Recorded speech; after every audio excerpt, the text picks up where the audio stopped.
আপোনালোকৰ মাজলৈ কেইটামান প্ৰশ্ন আৰু উত্তৰ লৈ আহিছোঁ আজি। অস্কাৰ বঁটা লাভ কৰা প্ৰথম ভাৰতীয় ব্যক্তিগৰাকীৰ নাম কি? ইয়াৰ উত্তৰটো হৈছে ভানু আথায়া।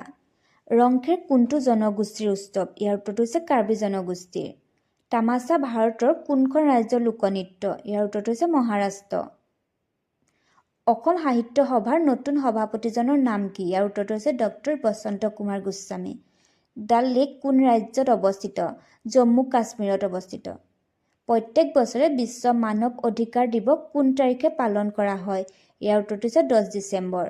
কিমান চনত অৰ্জুন বঁটা প্ৰৱৰ্তন কৰা হৈছিল? উত্তৰটো হৈছে 1961 চনত। ৱাংগালা উৎসৱ কোনটো জনগোষ্ঠীয়ে পালন কৰে? গাৰোসকলে পালন কৰে। অসমীয়া ভাষাৰ আলোচনী জোনাকীৰ প্ৰথম সম্পাদক কোন আছিল? চন্দ্ৰকুমাৰ আগৰৱালা আছিল। অসমৰ জয়ন্ত তালুকদাৰ কোনটো খেলৰ লগত জড়িত? আৰ্চাৰী খেলৰ লগত জড়িত।